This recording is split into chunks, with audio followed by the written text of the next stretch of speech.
Hey folks, welcome to IndieCade's special tabletop games edition of Beyond Screens. My name's Aaron Trammell. I'm one of the hosts, and here with me is also Evan Turner, another Hi. one of the hosts.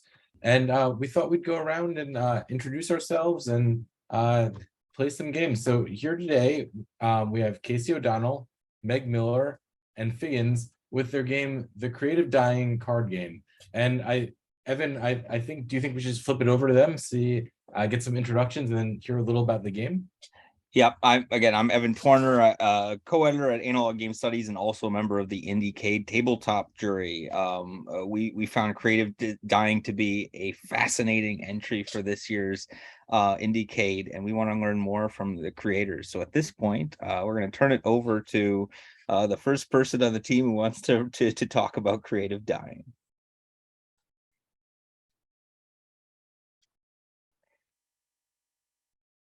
Meg?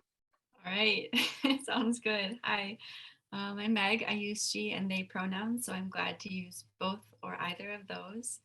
I'm currently in the role of an assistant professor in the School of Nursing at the University of Wisconsin-Madison. My nursing experience has mostly been in hospice and palliative care. And I also host a death cafe, which is just an open space to talk about life and death and get to know ourselves and each other a little bit better. And I feel excited to share this game. I want to share a lot about where it came from, but I'll hold on to that right now. And I'm also training to be a psychedelic assisted therapist. So to share psychedelics to help folks face death with hopefully more dignity and well-being. So that's all for now. Thanks.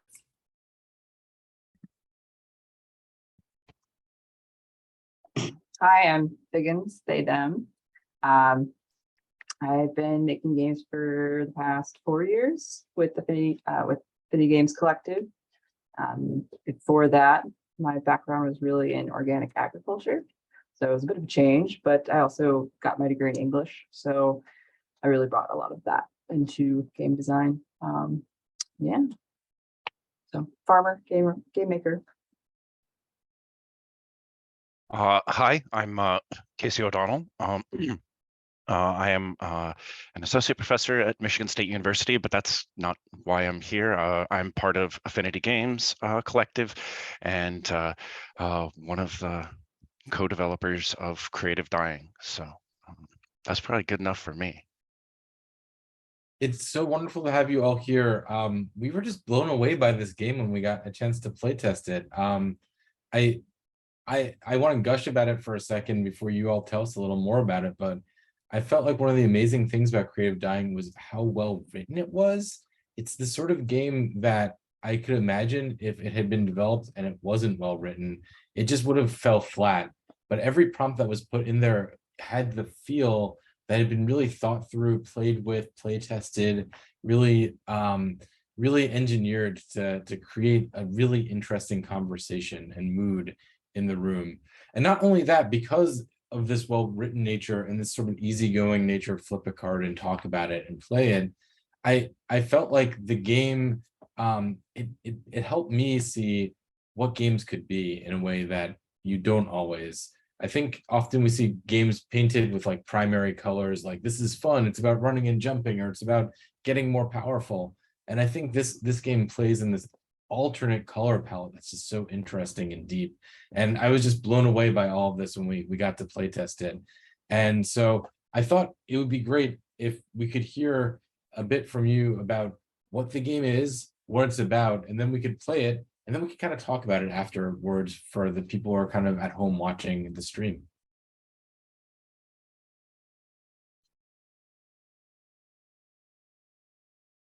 I certainly want to nod to both Casey and Figgins for the careful, literal color choice. We went through so many iterations of the flower and picked very specific design attributes to help it be inviting and welcoming. And I also want to specifically honor Figgins and their careful word choice. We looked at the prompts for such a long time, looking up different variations of words and thinking and feeling through the prompts to be really careful. So I'll stop there and let either of y'all add more. So I was just going to say, our entire production workflow is partially built around the fact that Figgins is a deeply talented wordsmith, and as yeah, so making it so we can spend a lot of time iterating on that word crafting and that word choice. Yeah, looking at our Google Drive folder, we have 9 different files for prompt iterations. It's not bad. Yeah. Wow. I was gonna say, speaking as an indie designer,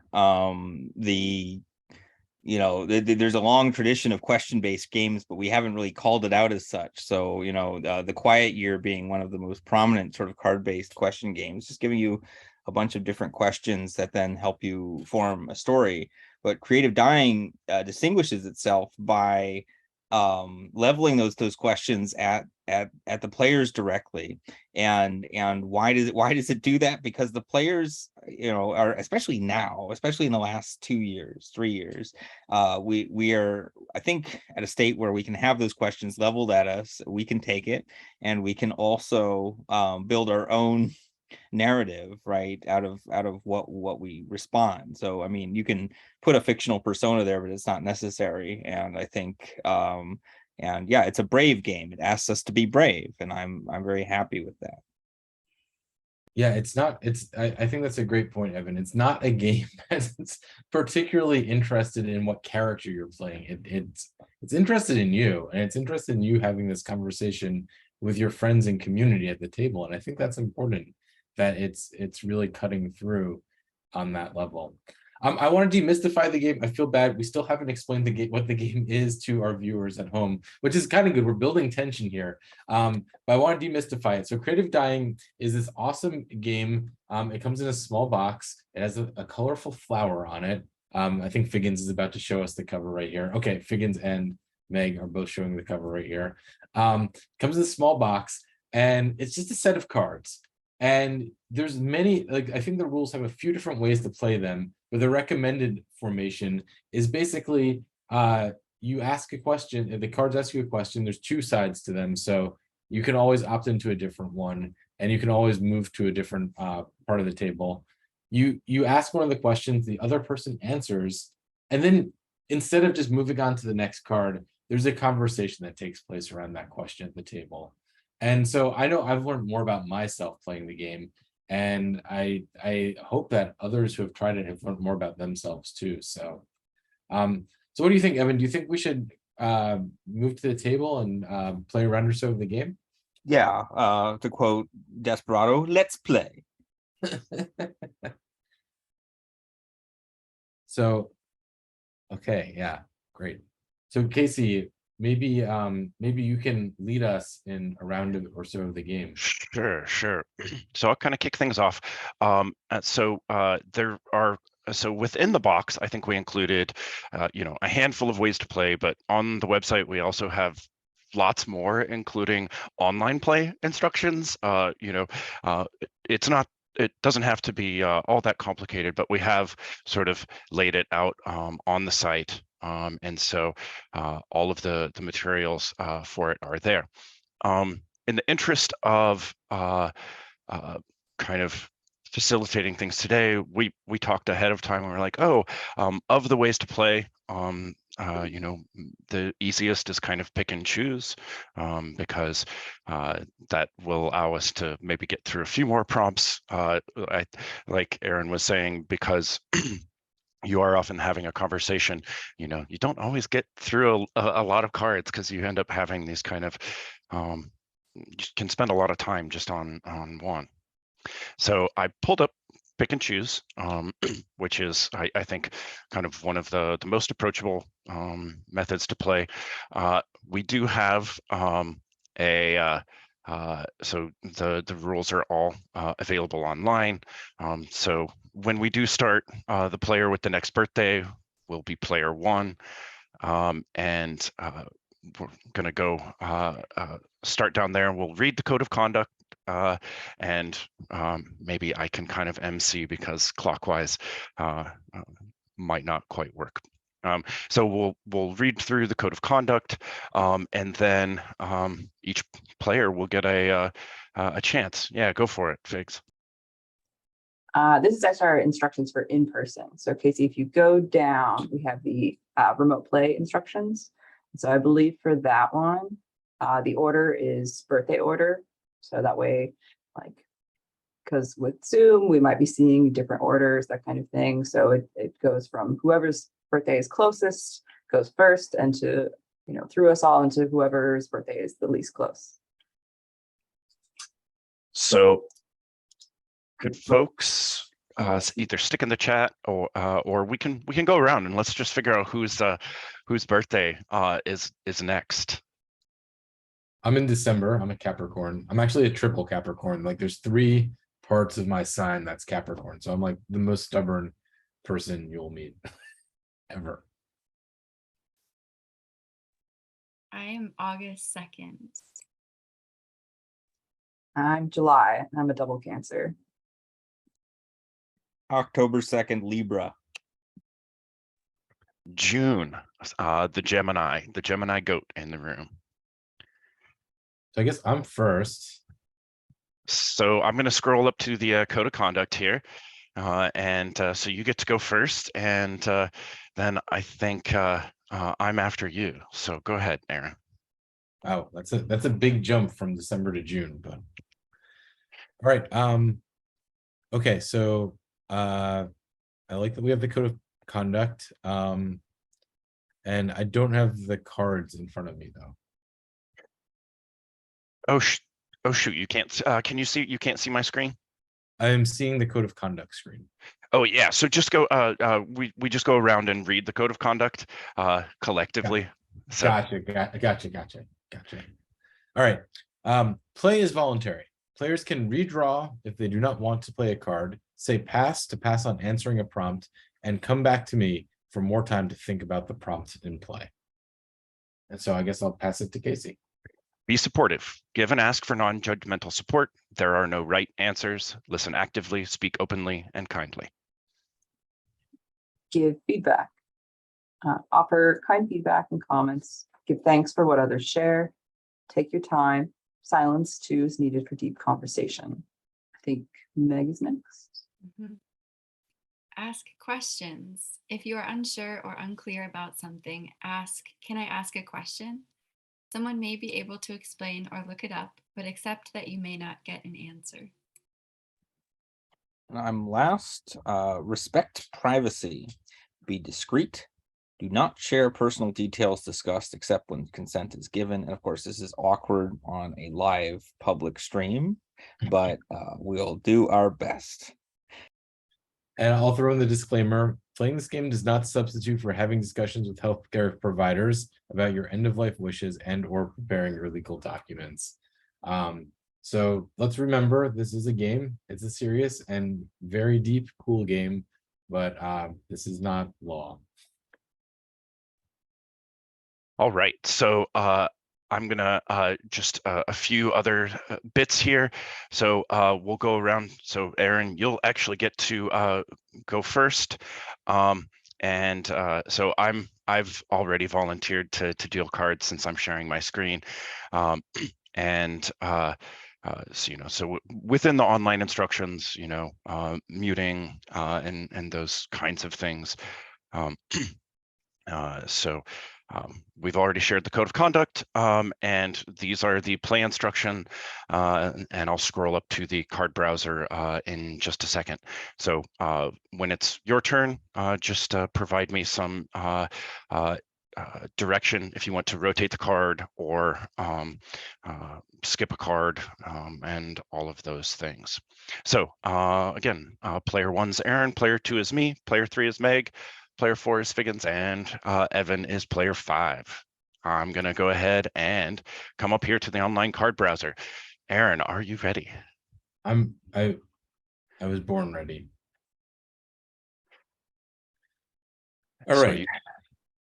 So I have 2 prompts here, and I can rotate the card if I want to the second prompt. but I'm going to start by reading. I'll read the one on top and then we'll rotate it again. So the first prompt is, have you struggled with feelings of guilt for having reached acceptance of a loved one's death?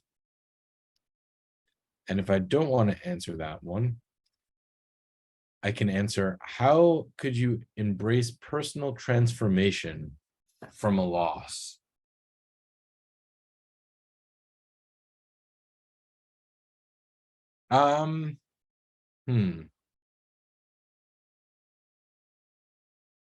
Yeah, I think I can talk about the first one. Have you struggled with feelings of guilt? I like that one, and I think it's one that is really interesting to talk about with the group. So remind me, Casey, I just start answering the questions, correct? And then we have a conversation about it, right? Yep. And with pick and choose,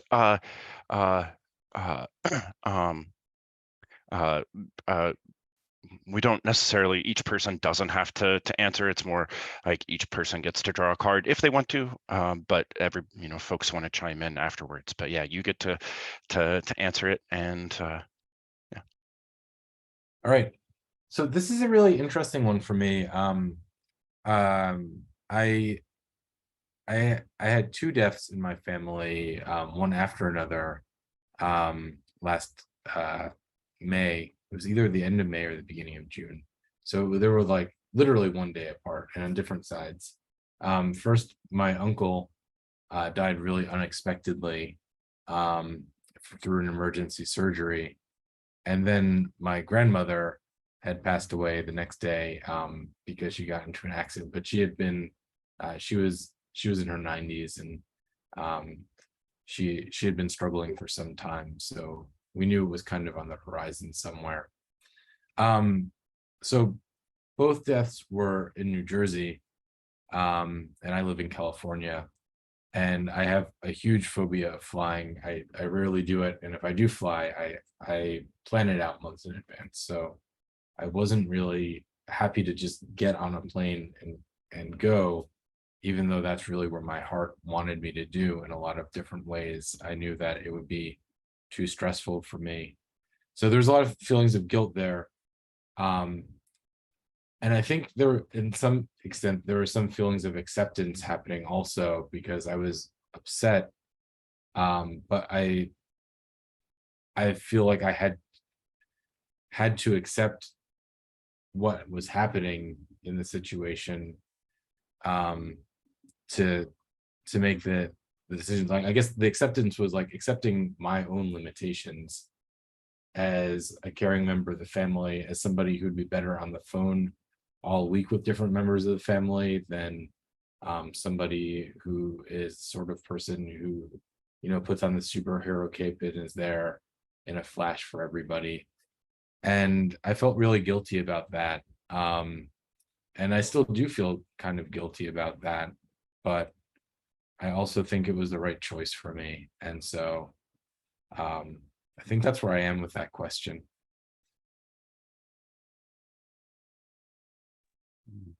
Thank you, Aaron. Thank you for sharing that and your vulnerability.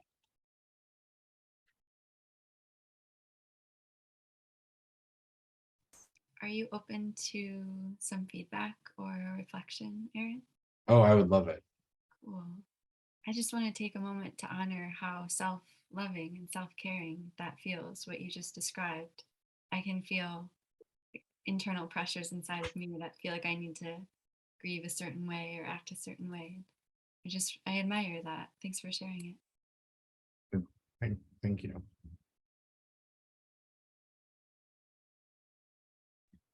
I want to add that often, you get brought into this world without really knowing what your family obligations or responsibilities are.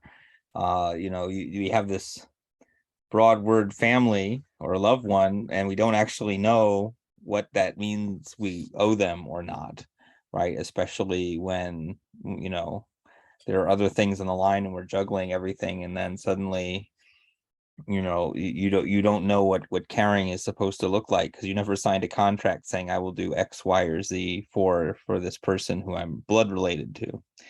And that's rough when you since it's unarticulated, it's like this unspoken expectation, I guess is what I'm saying. Yeah, I think that's a great point, and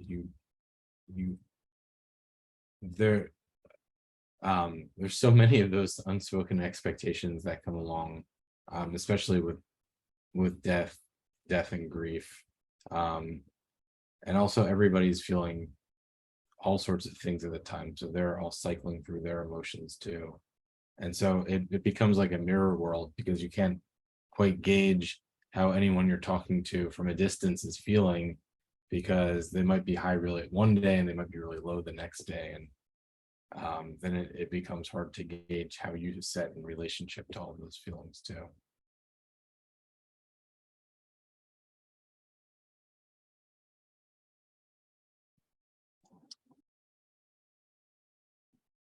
Oops, go ahead. I just wanted to share a similar experience. My grandfather died about a month ago from COVID-related pneumonia. And so I haven't been on a plane since 2018. And with COVID, didn't really want to be on a plane. And I felt extremely bad about not going to his funeral, because pretty much most of my family was there. But also different COVID practices and beliefs about COVID. But I still wanted to be there to support my family and remember him. But acknowledging what we can do and what we should do, and grieving them in our own ways and how we can. Shouldn't beat ourselves up about it. It's just something we have to accept. Yeah, this last 2 years has just been a parade of people, I think, for everybody. It's terrible.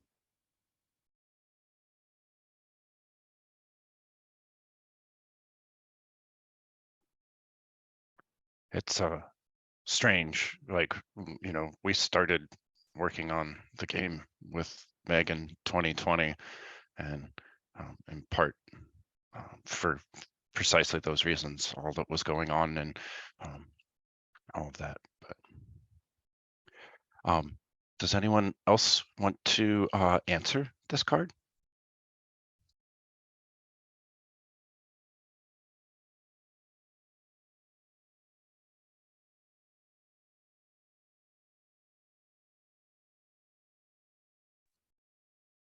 All right, unless there's an objection, we'll move on to the next player, which is me. Yeah. So I'm gonna draw a new card. So the first prompt is, who could you call if you were experiencing grief? Or how could facing death give meaning to your life?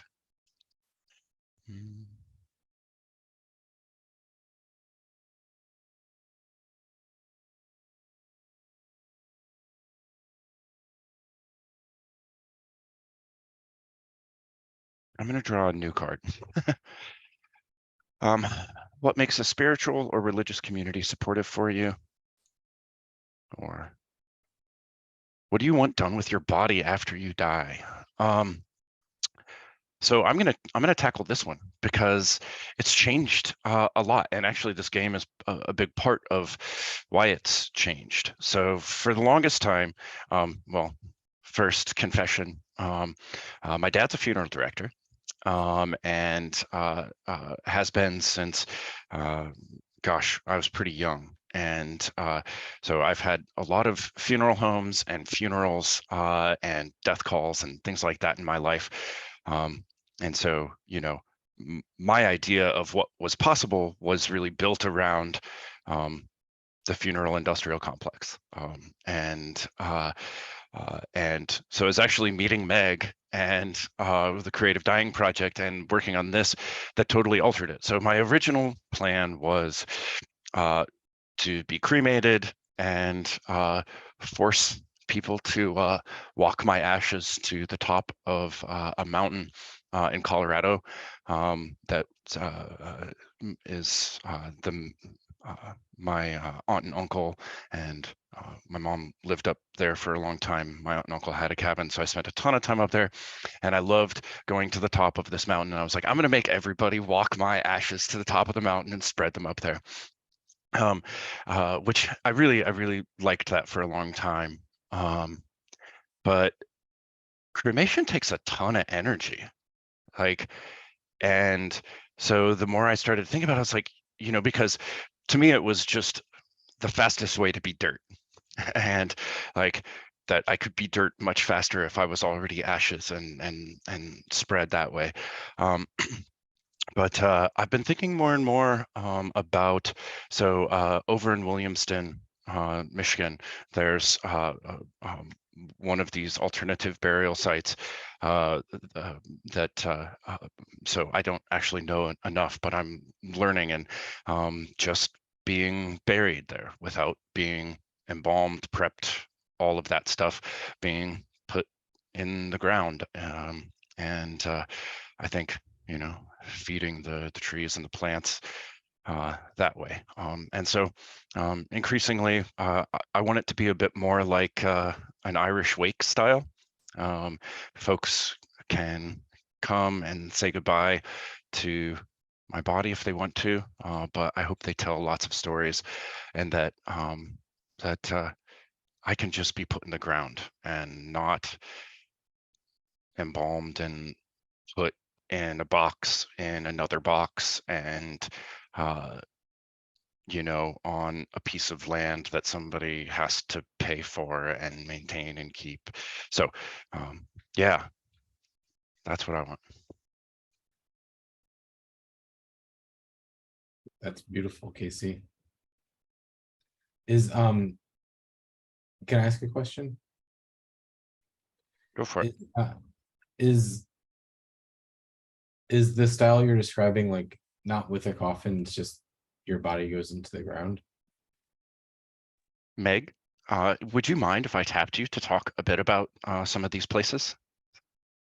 Yeah, I would love that. So I've heard this called a green burial, but I also recently heard someone say for most of human history, it's just been a burial. Like we didn't need that specification because these embalming technologies are pretty new, but a lot of times anything that can easily be biodegraded can be used. So like a wicker box, a plain wooden box, sometimes even a shroud made of silk or cotton, and anything that would just break down depending on the environment within a number of years, we just return to the land and become fertile soil again. And another plus is that that land is preserved, so no one can build or develop on that land because folks have been buried there. So it's good in a number of ways that I find beautiful.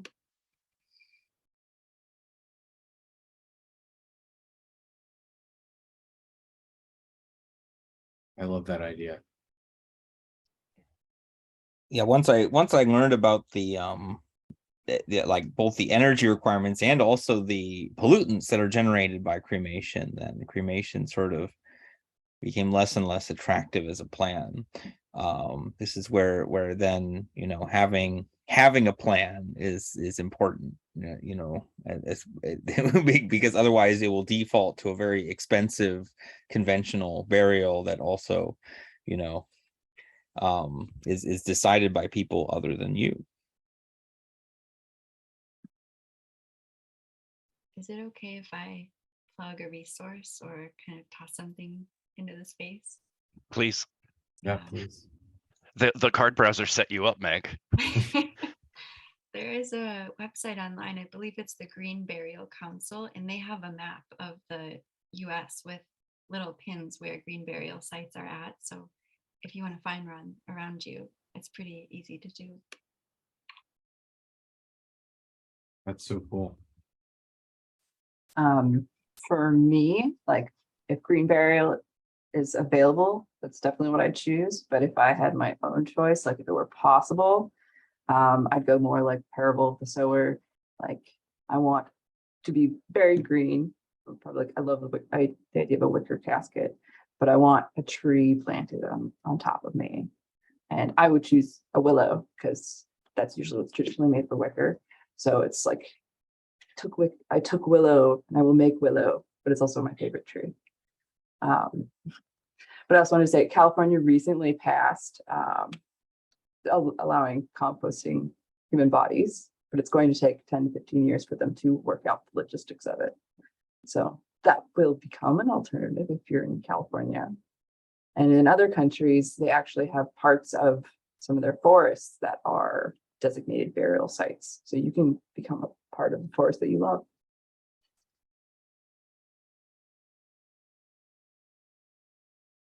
Really cool. I wonder if we're breaking Twitch. I mean, people being like, well, we're going to talk about green burial on Twitch. I mean, one of the things that games let us do is have these sorts of conversations. There's a famous game I'm not going to mention on the stream from the Jeep Form community, in which, you know, people get ready to play the game and they realize they don't want to play the game, and then they have about an hour and a half conversation they never would have had. And this is at least a way we could play the game and have the conversation.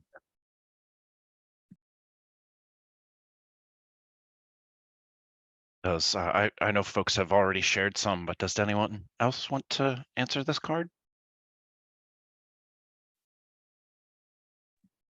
I'm interested in the green burial now but my original plan was to be turned into compost and you know, thrown wherever needed. That's who I am. I'm helpful wherever needed. So that's that. I resonate with all of this. I hadn't had a plan. I don't know. When I was like a kid, I'd always wanted my body just to kind of be left in the woods and let the world decide, feed the animals, feed the ground and stuff. So I'm really kind of into this green burial plan. I feel like it's less likely that someone will trip over my body than but still doing a lot of the important work there.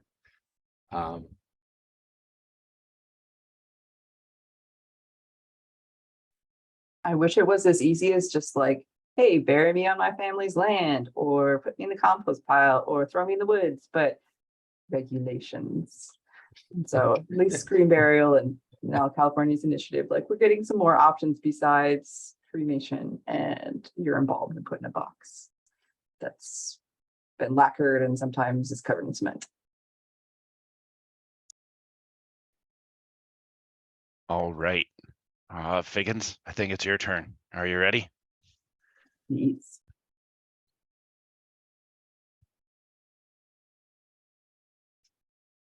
Okay, how do you want to be honored and or remembered after your death? Can you rotate? What are your thoughts on embalming bodies after death? Well, that's related. I mean, I don't know enough about embalming, so I don't feel like I have an educated opinion on that, except for you. So I will do the other one. How do I want to be honored and or remembered after my death? Kind of related to the past answer. I would love to have a tree be this living memorial to me, and especially if it's a tree that can give back, like willows can give back crafting material. Their bark is also pretty much aspirin. It's what aspirin's based off of. So they're both medicinal and great crafts. I mean, you know, if I could really like have my way, I would build a garden on top of my body that was useful in all of these great ways. I love medicinals and it's part of the work I do now. So it'd be a garden. I would be under a garden and I'd give life to it, and it would support people I love.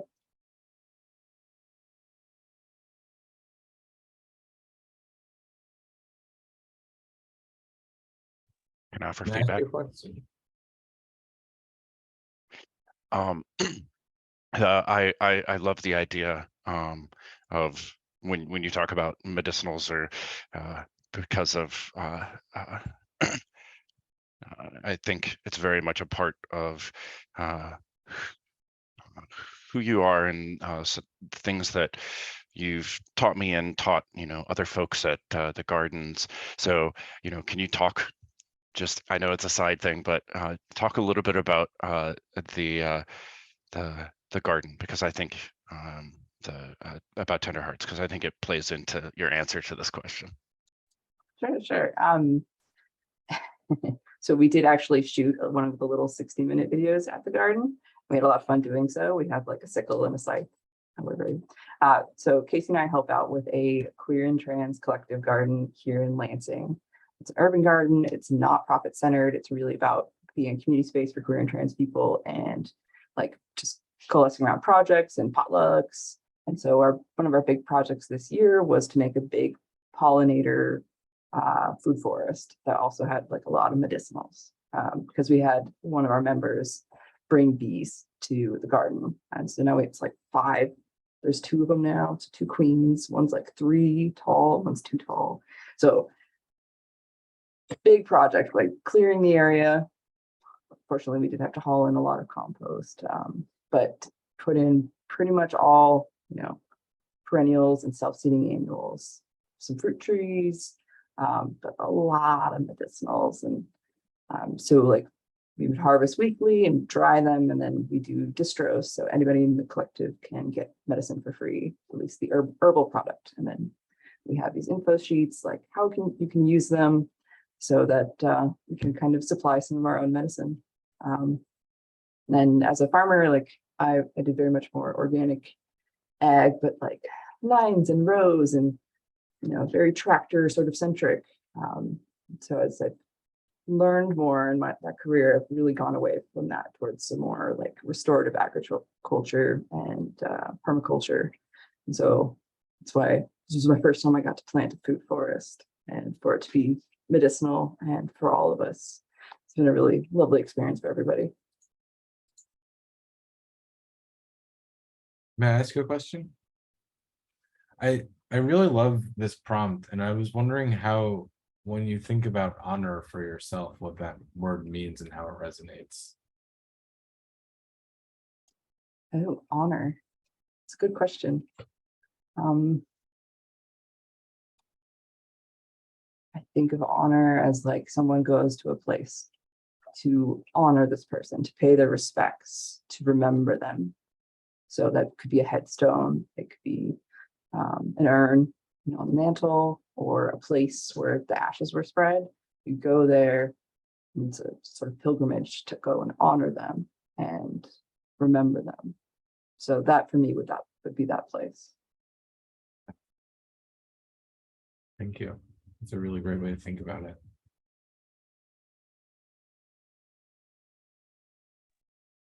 Are you open to some reflections, Biggins?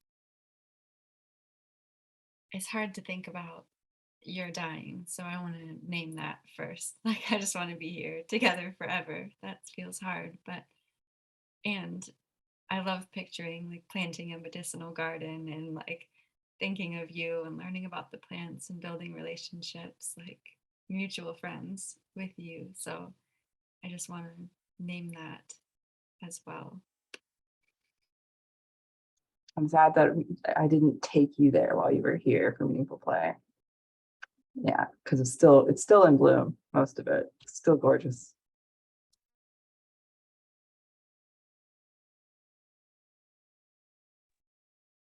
Would anyone else like to answer this question before we move on?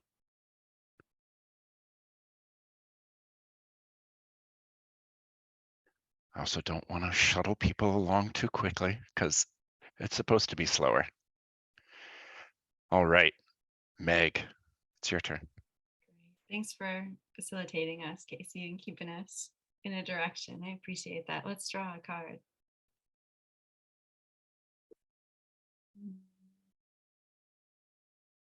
All right, let's rotate. A lot of purple ones coming up.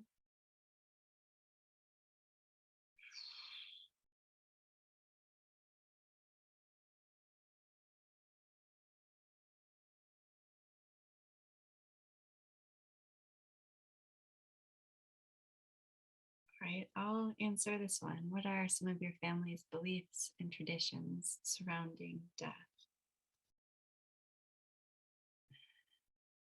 feel kind of nervous, even though we played this so many times. I remember going to some funerals when I was younger, and it was like a church service, but they just like popped in the person's name throughout. And I don't remember feeling much meaning, but I was pretty young, so I didn't really understand the process. But there are definitely like Irish Catholic roots in some of the rituals that we have engaged in. And I was also involved in a really close family friend's end of life experience at home when I was younger. So she died on the couch in the living room, and we were all sitting on the floor around her. There was food cooking. It was I was very young, but there was a sense of like, oh, this is possible. Like we can just share this right in her home. And after that, that was like my first big experience with death. It was a friend of mine, and I was still in elementary school, so it was really soon.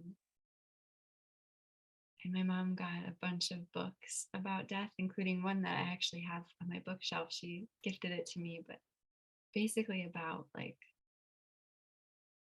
where do we go? Where do we come from? Like different spiritual traditions and belief systems. And we just laid in her bed together and read books like almost every night about different beliefs and traditions. And parts of me were like, oh, she wanted to help me, but I recognized like maybe it was for all of us. Like maybe we're all trying to figure it out together. The one that felt particularly helpful as a young person was a belief system around like choosing this incarnation. Like it doesn't cognitively make sense to me, but this sense of like, oh, like I chose this life for some reason. And like holding on to that was helpful for me within watery, griefy times, confusing times as a child.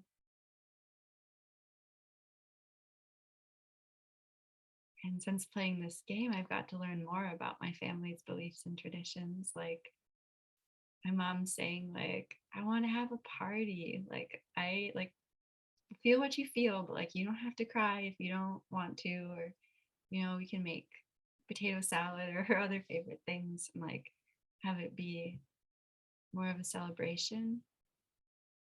I'm super, super grateful to have had that opportunity. Like I just brought this deck to a bonfire that she was at and got to have a conversation about her celebration of life, which is huge. And an aunt of mine had a party recently for her end of life celebration. That's kind of been like trickling through the family, like, wait, you can do that? Like that's possible. So I think we're kind of in a transition as a community toward more authentic rituals. Yeah, thanks for the space to share.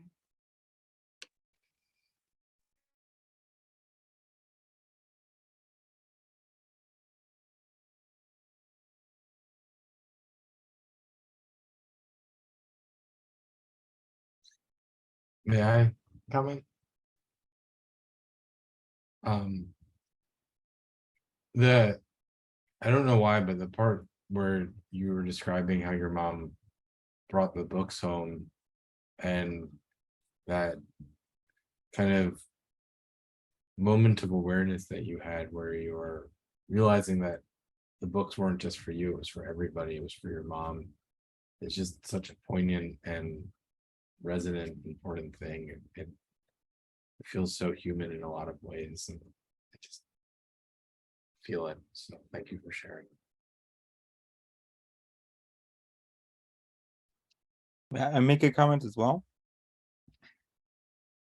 I think there's a 19th century conception of the drawing room or the parlor, because you used to, you know, display the body in your house, right? And actually they're still done quite often, but it was around the 1890s when we started using the word living room to describe the drawing. And there's been this weird tension, right, between, oh, the living room is like where you live, but then, you know, there's nowhere for you to die or be displayed in your home. And I really like in your story the reuniting of the living room with the with this sort of classic space. It really can be both. You can display a body and live there. It's okay. We can walk and chew gum, as it were, in the same house. But I really do appreciate, you know, the idea that death is part of life, and that you can make that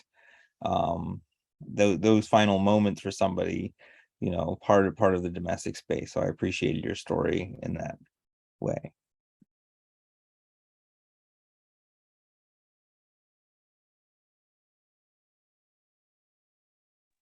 Can I make a comment? Maybe it's feedback. I loved, like Erin said, your mom bringing these books home to, like, for everyone to share and discuss and learn about how other cultures, you know, their traditions were, what their beliefs were around death.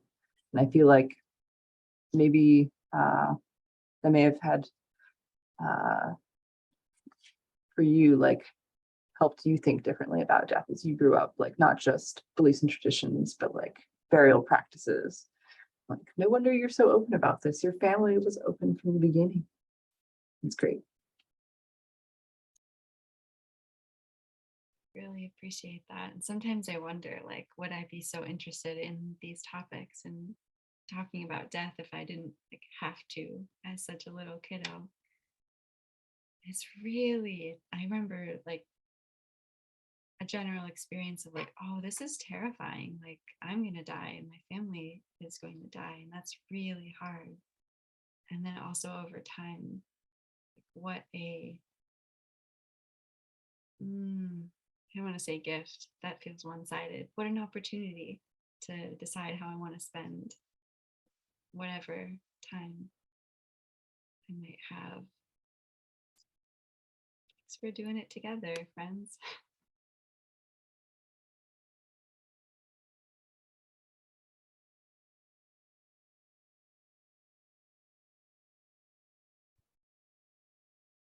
Does anyone else want to answer?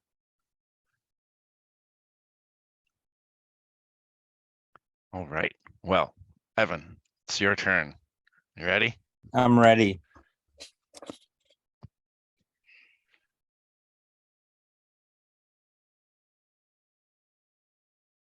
Rotate the card. Okay, I'll answer this one. What are your experiences of or beliefs about near-death experiences? I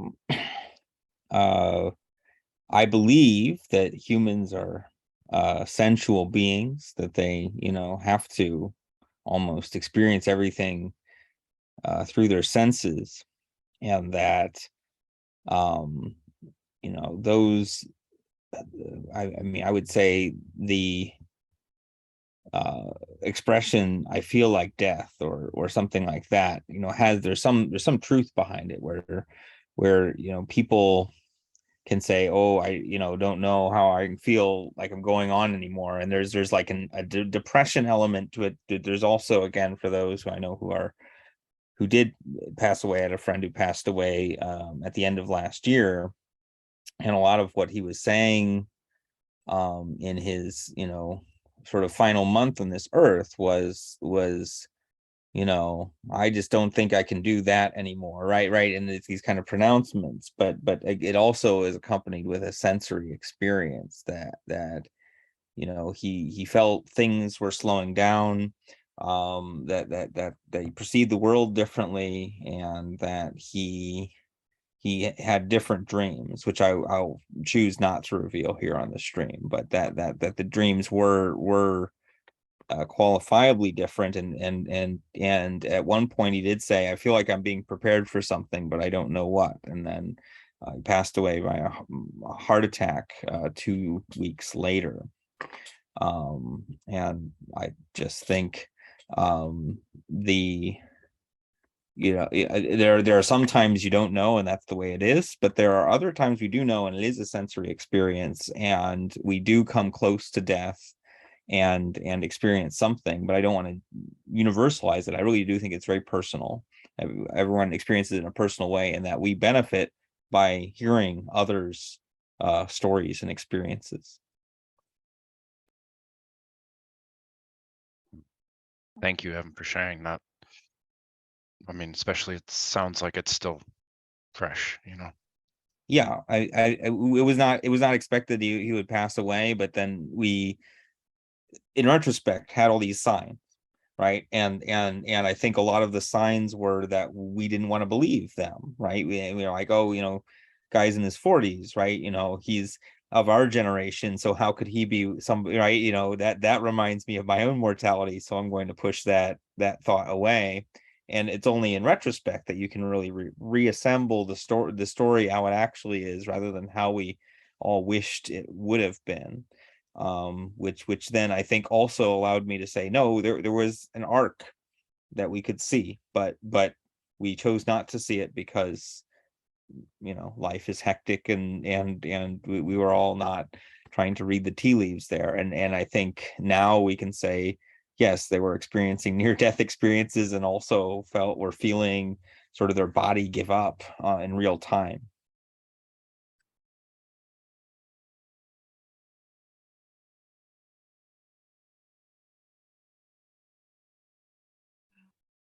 Thank you for sharing that. Are you open to some thoughts or feelings? I am. Right. When you shared that story, it's hard to describe what it was, but something in my body like, whoa, wow, amazement or appreciation, maybe like a soup of a few of those. I also just want to honor the like grace and humility with which you shared, like it's a personal experience for everyone. Sometimes there's like this hardness around these conversations of like, this is the way it is. And the way you describe that makes me want to like lean in and hear more. So I don't know, just appreciate that.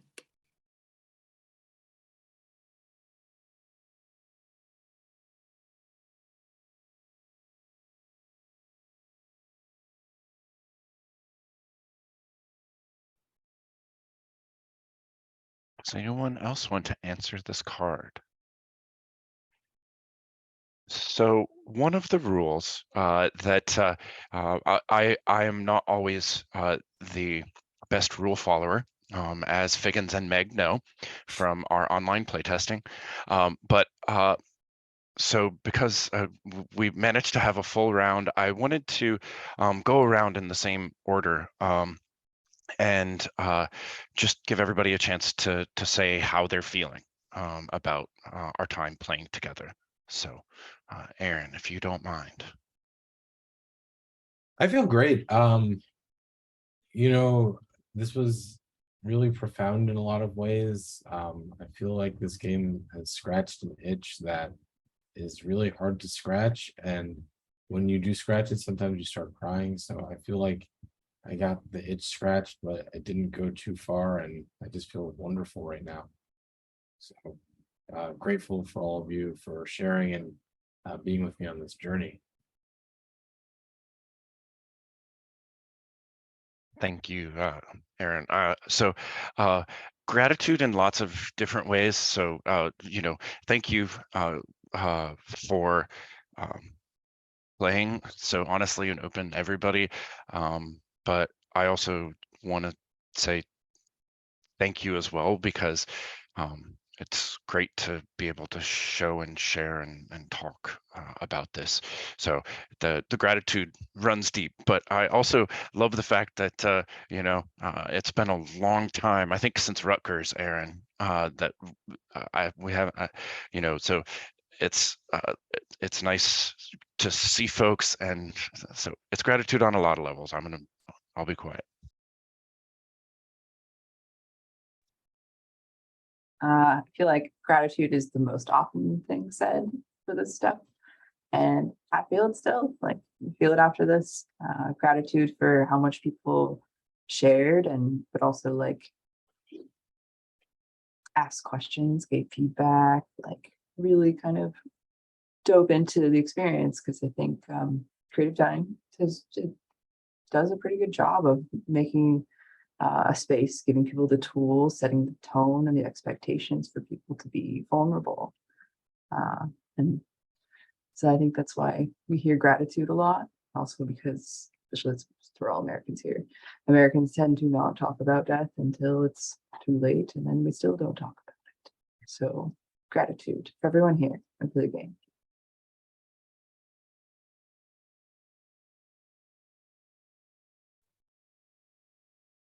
I have to say gratitude as well, like that we get to create this together and share it and play and get to know one another and ourselves. Like hearing myself say things and gain new insights, and hearing y'all say things and feel the impacts of them in my body. I so appreciate it. And also I feel a greater sense of belonging. Like so often I feel like I'm like not part of it or don't belong. And then when we talk about our mortality, there's this space of like, oh God, we're all in it together, that I really appreciate. I remember that I'm part of it too. We all are. Thanks. Yeah, I feel at ease that you know my partners allowed me to do this because they've been taking care of the kids while I'm here. So for another 5 minutes, I get to be, you know, just another adult human rather than a caretaker of little humans. And this allows me then to actually connect with the other adult humans. So that's a very relaxing experience. And I'll only not saying gratitude because I always have to be an individual, but I also feel gratitude too. Yeah, and so on that note, we do have about 5 minutes left. I think maybe just some brief rapid fire questions, lightning round questions on game design. Evan, especially because you might have to go earlier than I do. Do you want to kick that off? Yeah. One thing about creative dining that's interesting to me is the size of the box. Right, it's the size of the game. Why'd you pick that size? What spoke to you about that particular packaging and you know, way of sort of putting together this experience?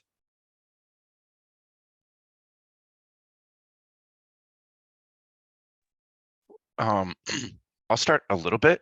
So uh uh so we connected with Meg through actually through our another conversation game of ours called Fellowship of Fools, and Meg had seen it and said, hey, like, let's think, could we think about making a game together, but about death and dying? And Meg talked about Death Cafe and all of these things, but Meg has the Creative Dying organization. So Meg, maybe you want to talk about that. But honestly, it was the logo that Meg had first come up with, and right, so it's symmetrical, and there, to me, there was something really perfect about the symmetry of it, right? And so by making square cards, it allowed us to really center the flower and have that kind of symmetry. But Meg, do you want to say more? Yeah, sure. I can't say much about the box. I actually know very little about games and knew almost nothing about games before y'all kind of stewarded me into this world. So I didn't really have anything to do with the design of the box. So I'm grateful that y'all put that together for us. But the Creative Dying Project more broadly has a mission to start conversations about death and encourage end of life planning. So I feel like we're doing it with this game, and hopefully to establish a dying center or a place where folks can come and receive care, particularly folks who might not otherwise have access to end of life care, and hopefully psychedelic assisted therapies and other therapies that can help us hopefully face death better. I don't know. Just another about the box, like just definitely like the symmetry of the flower, but also we wanted the type to be very legible. So it's a larger type than most games, not just because it might be elderly or people with vision problems, but like I have vision problems. I want games to be in bigger type. It's more accessible. We had a friend of ours playing Fellowship of Fools, and she kept holding it up, and we were like, oh damn, like, yeah, the text's too small. And you know, there's a lot of folks use high contrast, but I felt like we were able to kind of also bump the font size. And I'm going to ask one more question before we close out, which is related to the colors on the card. You've been very intentional about what the colors mean, how they kind of shape both the idea of the game as well as the gameplay itself. Talk to me about the colors. What do the colors in the game mean to you?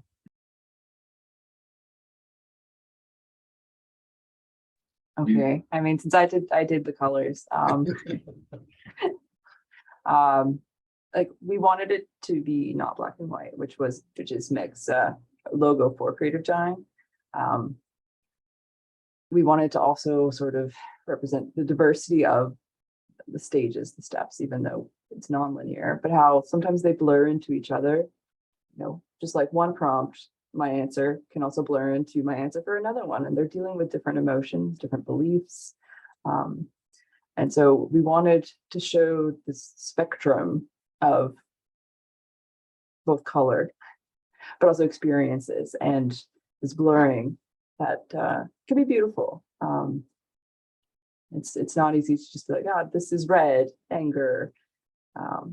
There's blurring, and so we really wanted to represent the spectrum of emotions, but also like it's not just easy to tell what you're feeling. Not necessarily just one thing.